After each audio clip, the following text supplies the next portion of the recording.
I never expected that the night I exposed my cheating ex at her graduation party would begin months earlier with a single notification on my phone, a simple reminder from the universe that nothing is as stable as you think. My name is Ryan, and until that moment, I thought my relationship with my girlfriend, Emily, was solid. She was ambitious, driven, and obsessed with perfecting every detail of her life. I admired that about her, maybe even envied it, but I never imagined that the same obsession with perfection would be the thing that drove her to betray me in the most calculated way possible. It all began with her final year of grad school when her group project consumed her every waking moment. She would tell me she barely slept, barely ate, barely breathed without that project hovering over her shoulder. I believed her. I supported her. I practically lived at her apartment, making sure she had food in the fridge, folding her laundry, taking out her trash, doing everything I thought a supportive partner should do. I thought I was helping her. I later realized I was being positioned like furniture, something convenient to have in the background but never really acknowledged. Things shifted when she told me she needed more study space and more independence, so she asked me to stop coming over as often. I assumed it was the stress and didn't push back. But the distance grew sharper, colder, almost surgical. She went from texting me all day to barely responding at all. She had always been quick to explain things before, but now every answer she gave me felt rushed, vague, almost rehearsed. Still, I trusted her, because trust is easy when you haven't yet seen the truth. Everything changed when my brother, Alex, who attended the same university, texted me a picture he took on campus. At first glance it was nothing, just a blurry shot of a crowd outside the library. But then he wrote beneath it, "Isn't that Em? And who's the guy she's holding on to?" My stomach fell. In the center of the photo was Emily, her hand gripping the arm of a tall guy I didn't recognize. She wasn't smiling at him with polite friendliness. It was the kind of look that tells you everything you don't want to know. Still, I tried to give her the benefit of the doubt. Stress, group partners, innocent contact, maybe it was nothing. But over the next days, Alex sent more photos. Different times. Different places. Same guy. Same energy. One night, Emily called me and said she was too tired to talk.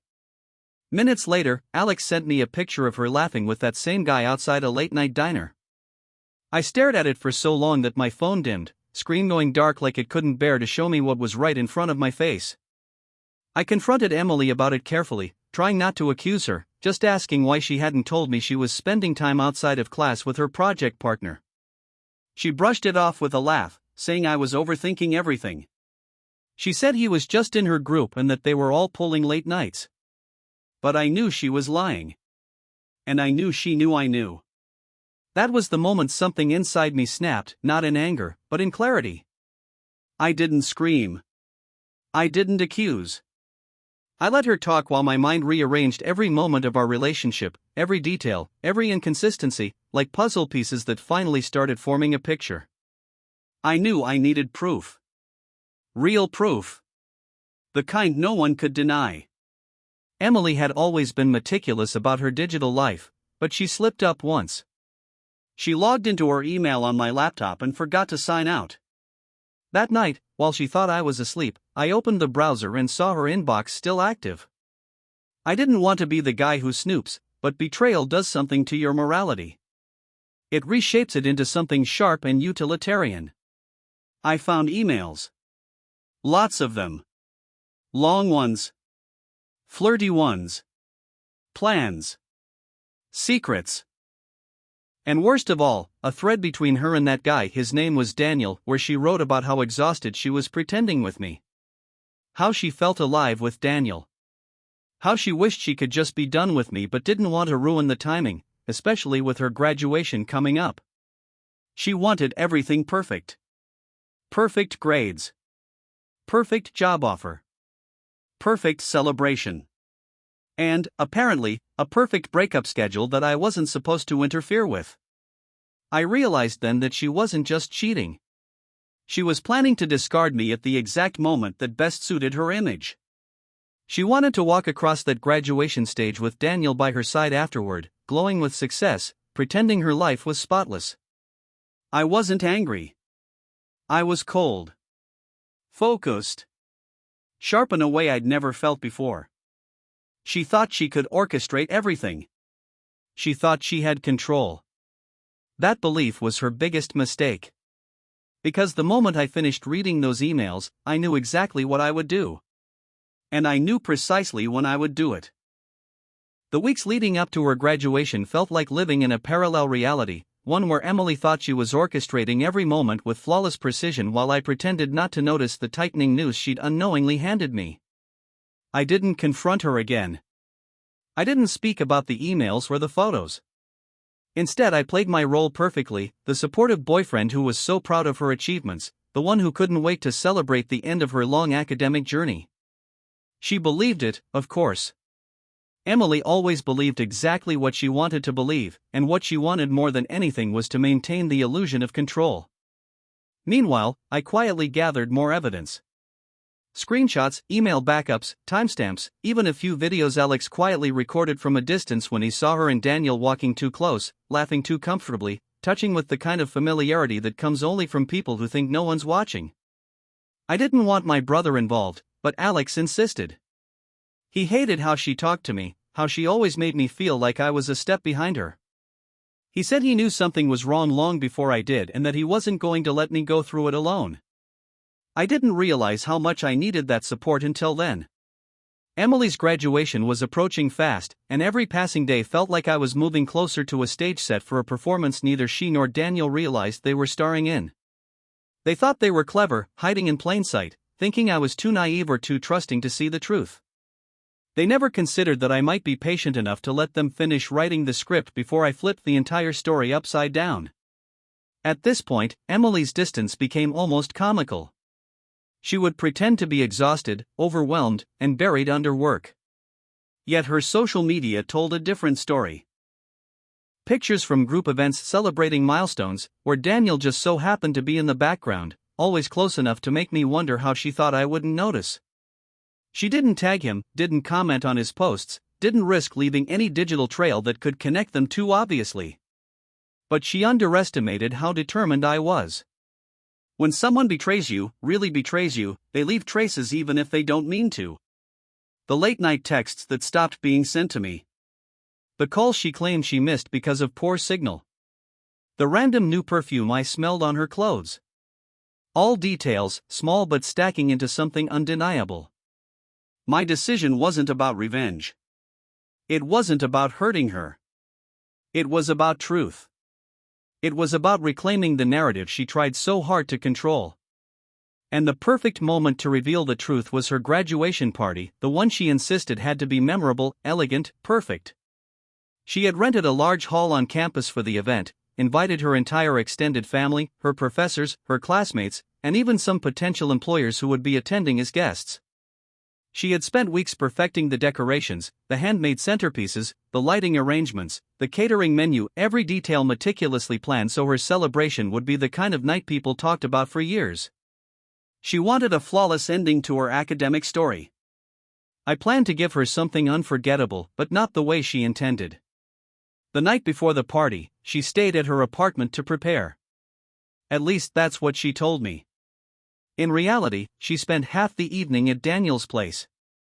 I knew because Alex followed her, sending me updates while I stayed home organizing the last pieces of what would become the most unexpected moment of her life. By the time Emily came back online, telling me she was exhausted from arranging decorations, the final file folder on my laptop was complete. Photos. Emails. Screenshots. Videos.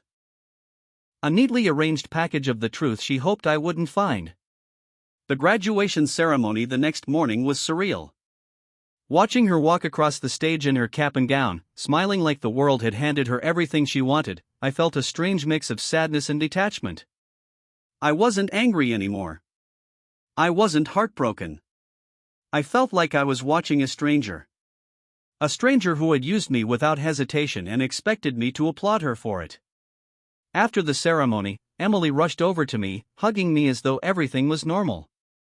Her smile was too bright, too practiced, and the way she kept glancing over my shoulder at the crowd made it obvious she wasn't thinking about me. She was looking for him. The invisible co-star in her perfect little performance. She found Daniel's eyes in the crowd and smiled softly before looking back at me like she could mask it. She couldn't. Not anymore.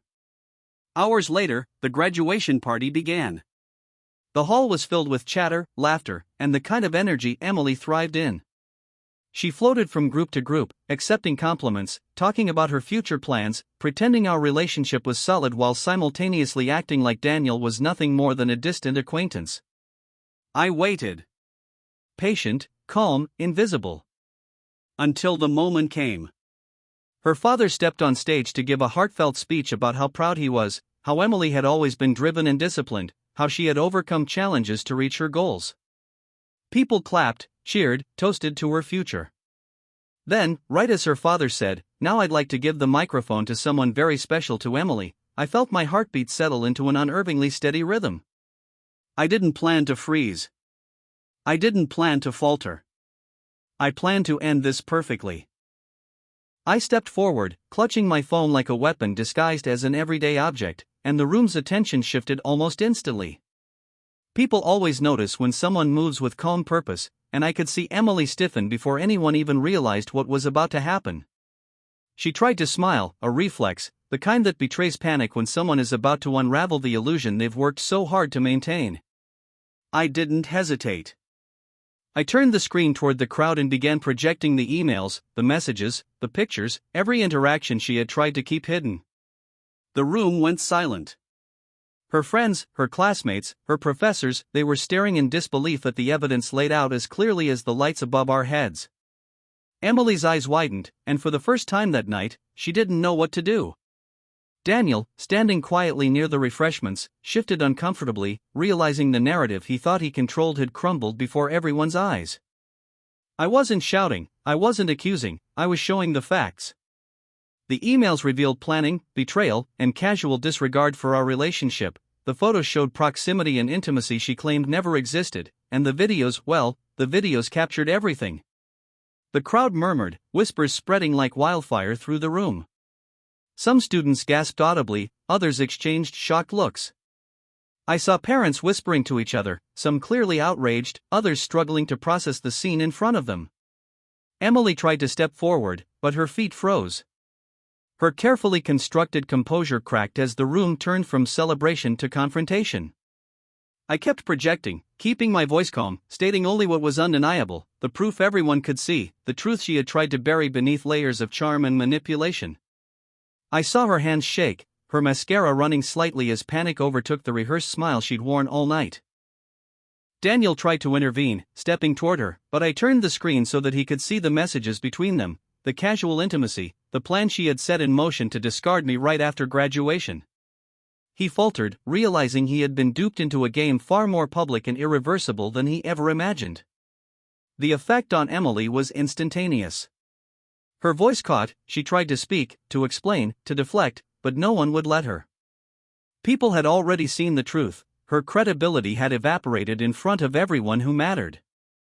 I noticed subtle shifts in the crowd, classmates who had admired her suddenly looking at her like she was a stranger, parents exchanging sympathetic looks with me, and professors who had respected her now questioning every interaction she'd ever had in their presence. Her father's face went pale, the pride he had carried through the ceremony cracking as he realized the story he had been celebrating was a facade. Emily's panic intensified. She pulled at her gown, trying to fix her hair, trying to make everything appear normal again, but the damage was done. I continued to display the evidence, letting the room absorb it in real time, each detail sinking in, each revelation hitting harder than the last. It wasn't about humiliation, it wasn't about anger. It was about truth. About balance. About reclaiming the dignity she had thought she could take from me by pretending I didn't know. The whispers became louder, the murmurs turned into questioning, the occasional gasp punctuated by the sound of shifting chairs. Daniel attempted to speak again, his voice low, unsure, and the crowd's reaction silenced him almost instantly. I watched Emily's eyes dart around, searching for an escape, realizing there was none. Even her parents were looking at her with a mixture of shock, disbelief, and hurt. I could see the pride she had held onto slipping through her fingers, unraveling piece by piece. People she had considered her allies now stared at her as though she were a stranger, and the social veneer she had built so meticulously for years collapsed within minutes. Then came the moment that cemented everything. I hit play on the video that captured the most damning interaction: Emily and Daniel laughing in private, sharing touches and whispers she had claimed never happened. The room went utterly silent, every eye locked onto the screen. You could feel the tension hanging in the air like smoke, thick and suffocating. The realization hit Emily with full force: she had been exposed in the one place she thought no one could touch her, under the scrutiny of the very people she wanted to impress the most. And in that moment, I saw it all: fear, shame, regret, the realization that all the manipulation, all the planning, all the pretenses were meaningless now. The crowd began to respond, some murmuring, some whispering, some quietly backing away, unable to process the confrontation, some openly expressing their disbelief and anger. The subtle shifts in social dynamics were immediate. Emily's carefully cultivated social standing, the image she had so meticulously curated for herself, disintegrated in real time. I felt a calm sense of vindication wash over me, not the satisfaction of revenge, but the quiet power of truth revealed. Emily's face crumpled, her eyes darting to me with a mix of accusation and helplessness. Daniel was frozen, caught in the public exposure of a situation he likely thought he could navigate privately. The room was no longer a party, it had become a revelation, a reckoning, a moment that none of the attendees would ever forget. In the chaos, I realized something profound: exposure is more than punishment. It's liberation. The crowd began to whisper more audibly now, some expressing shock, others expressing sympathy, and a few even expressing admiration for the way I had presented the evidence calmly, clearly, and indisputably. Emily finally attempted to retreat, her composure shattered, but no one made space for her. Her carefully constructed world had been pulled out from under her feet, and the humiliation, while unavoidable, was secondary to the inevitability of truth. The rest of the night became a blur. People approached me, congratulated me, whispered their own disbelief at the audacity and precision of what I had done. Emily and Daniel were left to navigate the wreckage of their choices alone, while I finally felt the weight of betrayal lift from my shoulders. I had expected anger, confrontation, maybe even some drama, but what struck me most was the serenity I felt afterward. I didn't need to shout or beg for attention. I simply presented the truth, and it had spoken louder than any words ever could. For the first time in months, I felt in control of my own narrative, unburdened by lies, unchained from manipulation, and free to move forward without the shadow of betrayal hanging over me. The aftermath of the party was a strange, almost surreal kind of silence that followed me like a shadow in the days that came after. Emily didn't reach out. Daniel didn't reach out. Even people who had once been her friends kept their distance, unsure what to say, caught between loyalty and the undeniable truth they had witnessed. I didn't need to speak about what had happened, the evidence had done the talking, and the social repercussions had already taken root. Yet, while the world seemed to have shifted around me, I found myself reflecting on the complexity of betrayal and the way human nature sometimes blinds us to the obvious. Emily had been clever, meticulous, calculating, and utterly convinced she could control every angle. But in her pursuit of perfection, she underestimated the patience and quiet observation of someone she had considered powerless. I spent the following weeks navigating a strange combination of relief and reflection. Relief that I had finally exposed her, that I had removed the weight of lies from my shoulders. Reflection on how easily people can deceive when they think they are being careful, and how often we fail to see the patterns until the evidence is undeniable. I returned to my normal life with Alex's support, and while the wound of betrayal was fresh, I noticed something remarkable. The moment of exposure didn't just liberate me, it seemed to unmask a deeper truth about the people around Emily as well. Professors who had once praised her without question began to scrutinize her work more critically, classmates who had admired her social prowess started questioning the authenticity of their interactions, and even family members, who had been her most ardent supporters, seemed to grapple with the realization that the person they had celebrated wasn't entirely who they thought she was. There was a subtle, almost invisible shift in the social fabric surrounding her, and it was satisfying in a quiet, reflective way. Emily tried to maintain appearances on social media, posting pictures from the party, smiling with friends, tagging herself in celebratory moments, but the narrative had already changed. People read between the lines, and the admiration she once commanded evaporated almost immediately. I didn't interact with her posts. I didn't comment. I simply observed, noting the difference between perception and reality, and how fragile reputation truly is when built on deceit. Weeks later, an unexpected twist arrived. I received a message from a classmate who had attended the party, someone who had watched everything unfold and had been close enough to witness the reactions of Emily and Daniel in real time. She expressed amazement at the composure I had maintained while exposing the truth and admitted that she had been on the fence about Emily's behavior for months, sensing something was off but never having the courage to confront it. That small, private acknowledgement reinforced what I had come to understand: the power of truth is not just in exposure, but in the quiet, undeniable presence of evidence that allows others to recognize deception without force. Emily eventually reached out to me, not immediately, but long enough after the events had settled that her carefully constructed defenses had crumbled completely. She didn't apologize at first. The message was calculated, tentative, a mixture of remorse and self-preservation. I read it once, then archived it without responding. There was nothing left to discuss, no narrative left to reclaim, no image left to restore. The betrayal had already been processed publicly, and any private attempt at redemption was meaningless in comparison to the consequences she had already faced. Daniel, surprisingly, disappeared entirely. I never heard from him again, never received a single message. The dynamic that had seemed so threatening in the weeks leading up to the graduation party dissolved entirely, leaving only the remnants of deception, carefully documented and irrevocably exposed. Life gradually returned to a form of normalcy, though I carried with me a sense of vigilance and clarity I hadn't possessed before. I understood now that betrayal is rarely subtle in its impact, even if it is in its execution. It leaves traces, patterns, and opportunities for discovery if one is patient and observant enough. And sometimes, the timing of revelation is everything, the precise moment when the world can witness the truth alongside you. Months later, I found myself reflecting on the entire experience, the intricate dance of trust, betrayal, patience, and exposure. The graduation party had been the stage, the perfect moment for justice, but the real lesson lay in the quiet months of observation, collection of evidence, and strategic patience.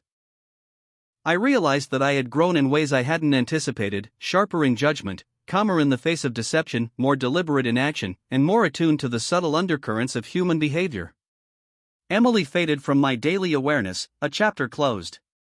But the story of that night, and the months leading up to it, remained vivid, a reminder that truth has a way of asserting itself when one is willing to wait and act with precision. The social circle she had once dominated adjusted to the new reality, her influence waned, and the people who truly mattered, those who valued authenticity, integrity, and honesty, recognized the power of the exposure and, in a way, respected it. I was left with the quiet understanding that justice, when rooted in evidence and delivered with restraint, is far more powerful than anger or revenge ever could be. And in the midst of it all, I finally felt free, not triumphant, not vindictive, but liberated from the weight of lies, manipulation, and betrayal, and able to move forward into my own life with clarity, purpose, and peace. Life after the graduation party was quieter than I expected, almost eerily calm, but it carried a weight of resolution that made every moment afterward feel sharper, clearer, and more deliberate. Emily had retreated entirely from the social spheres she once dominated, her presence reduced to whispers and the occasional awkward acknowledgement in passing. Daniel had vanished, leaving only the faint echo of a failed plan and the knowledge that the web they had woven was completely undone. I returned to my routines with a sense of peace I hadn't known since discovering the betrayal, focusing on work, my friendships, and personal growth, each day feeling less burdened by deception and more infused with the clarity I had earned through patience and careful observation. The months following the exposure were filled with small, almost imperceptible shifts in my environment. People who had attended the party occasionally referenced it in passing, their remarks tinged with admiration for how I had handled a delicate, emotionally charged situation with composure and precision.